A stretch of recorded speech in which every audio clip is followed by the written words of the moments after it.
everyone, welcome to Shadowland's Oiled Paper Lantern Workshop. My name's Anne Barber and I'm one of the artistic directors of Shadowland Theatre. So today we're going to make a beautiful lantern that you can light up any festive occasion. You can take it on a parade or you can just have it to add a beautiful glow to your home. First of all, you'll need some materials. Starting off with a nice piece of sturdy paper. I'm using a mixed media paper because it's kind of got a good sturdiness to it, but you can use other sorts of paper. This one is 11 inches by 14 inches or 20 centimeters by about 38 centimeters. Then you're going to need a pencil and a ruler, a pair of scissors, a stapler if you have one, or straight pins if you don't, some tape, and some beautiful colored markers. Now you can use water markers, permanent markers. You can even use pencil crayon, although you may not get quite such a nice glow. The thing to remember is when you're decorating, use some of the lighter, brighter colors if you really want to get a nice illumination. Okay, let's get started. First thing you're going to do is take your paper and make some tabs at the bottom. As you can see here, I've drawn a line. So I'm measuring up, in this case, about 3 inches or 8 centimeters, making a line there and a line here. Try and make it nice and even. Draw your pencil line across the bottom. And then you're going to make your tabs because these are going to form the base. The idea is that we make a cylinder lantern. It's going to overlap a little bit and these will fold in to form the base. So to make those, we're going to cut even lengths all the way around. Starting, these ones are around 1 1/4 inches or about 3 centimeters. So take that, measure them along as you go, and then you're going to cut into each one right up to your drawn line until you've been all the way over. If you come to the end, you're likely to get a thinner strip, but that's absolutely fine because we're going to have an overlap, so we're allowing for the overlap design happening there. Now comes the fun part. This is where you can let your creativity go crazy. You're going to use your markers and draw your design just in the area above the line because the base won't really show. So let's see, I'll show you some beautiful designs that we've got going here. So this is a slightly smaller one, so you can see it's just a repeating pattern, nicely decorated.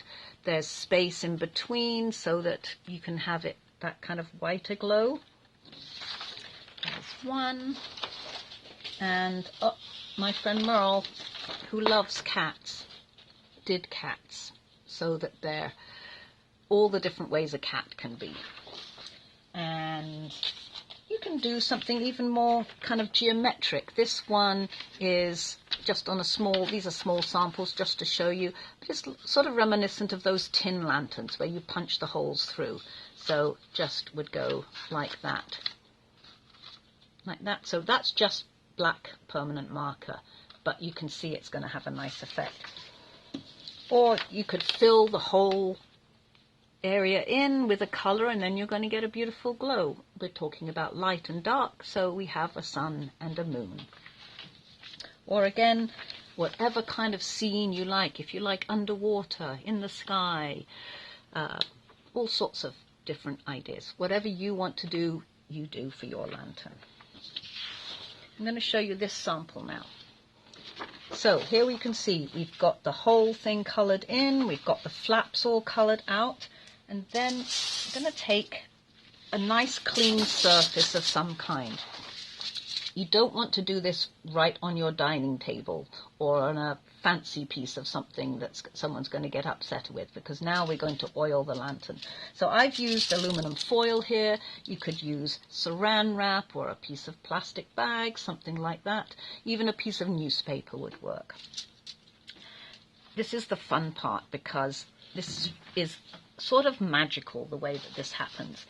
When you oil the paper, it becomes translucent, like a stained glass window. So you're going to take a bit of oil onto a piece of paper towel or a rag, something like that, nice and clean, and then you're going to rub all over your design, over every single part of it.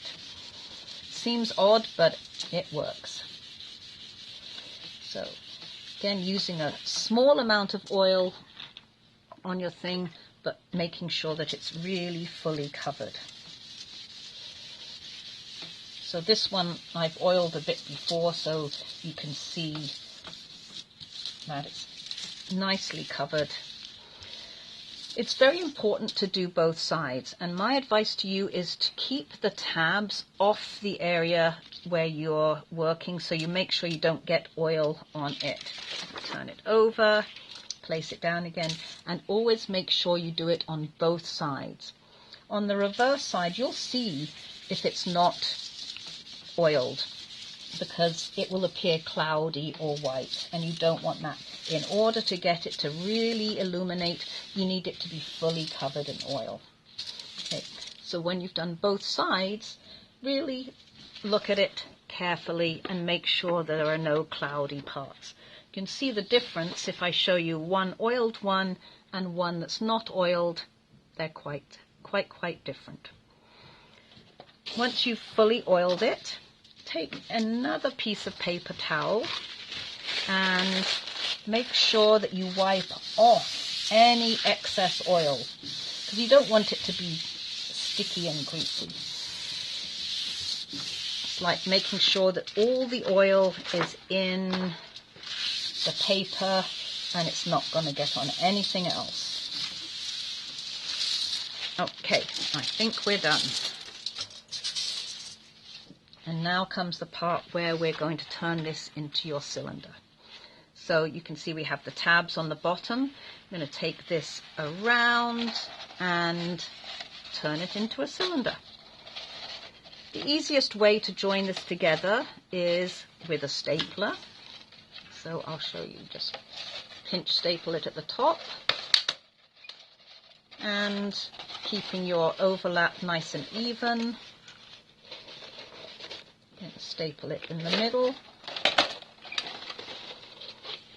You can also use straight pins. They're very effective as well. They'll hold it together nice and firmly, like that, if you don't have a stapler.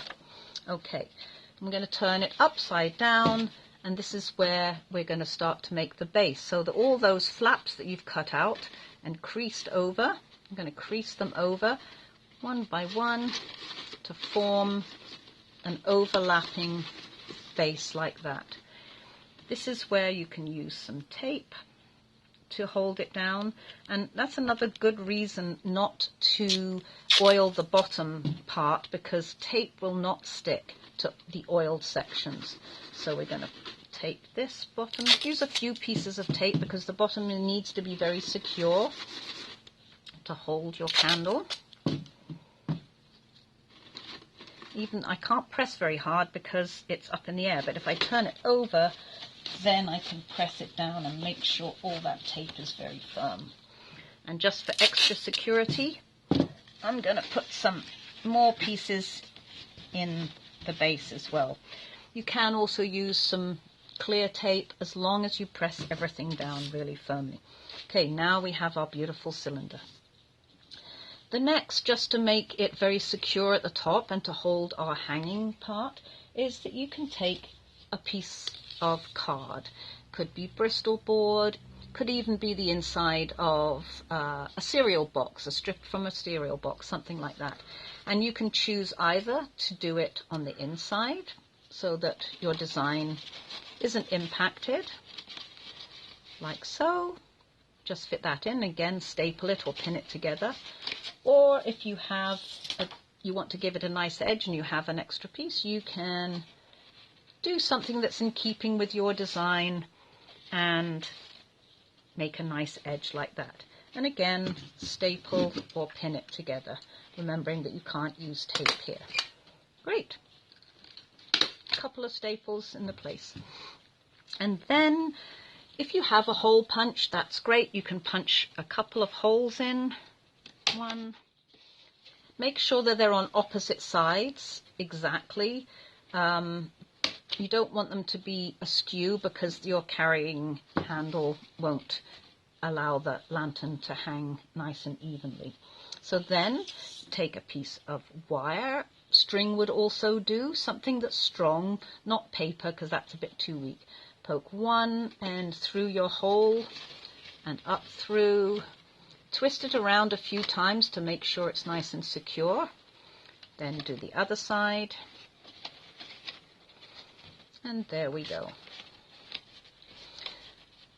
You could just have it as a lantern on a table inside if that's all you were going to do with it and you wouldn't need a handle. But one of the fun things about doing a lantern is that you can take it outside on a little parade or celebration, so it's very good to have something to hold on to. And your hand is far enough away from the light to be able to be safe. Sometimes you could even do something like a bamboo stick or a branch or twig or something like that. So if you secure it there, you can carry it and hold it in front of you. Okay, now comes to the magical point. This is where we take a tea light. If you're worried about safety, although these are pretty safe, you could try a battery-powered tea light. They don't give you quite the illumination that you would get with a proper flame. But you could also use something like a glow stick or a little turtle light from a bike light or something like that. Just to be extra secure, I'm going to take some tape and double-side it over so it's like a double-sided tape and stick that onto the bottom of the tea light holder. Just gives it extra security. And then we're going to place it right in the center there. There we go. And now the magical bit where we light the candle.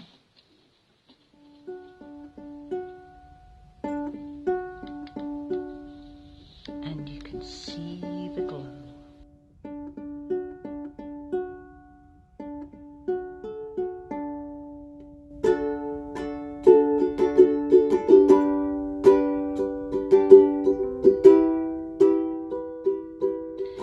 In the demonstration that I just did, we used a nice sturdy paper. But if you don't have anything and quite as sturdy as that, and you just have regular printer paper, don't worry, we can still do something. So the regular printer paper is much flimsier, so we have to be a little bit careful with making sure that the lantern is going to be sturdy enough to put the candle in. So again, same process. Do your decoration, cut your tabs, oil it all over, same front and back, all the same. You can see that I've done here.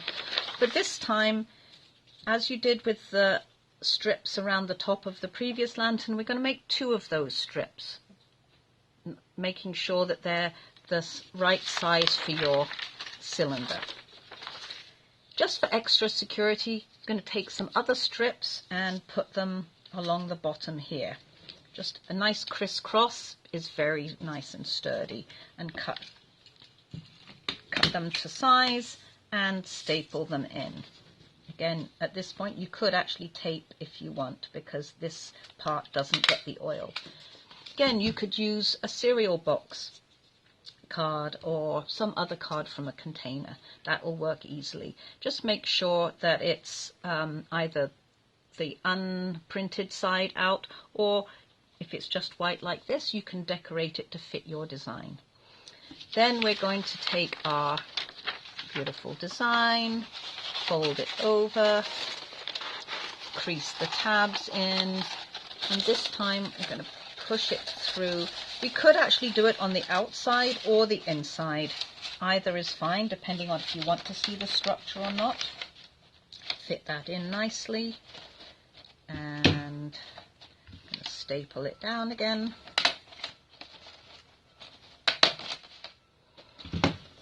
And again, we can, for extra security, add some tape, but you can already see that that forms a pretty secure base. A little bit in the middle, just to keep those flaps down, behaving themselves. And there we go. And the rest is the same. We put the candle light in, and we can add the wire because we have a nice secure sides and top. And there you go.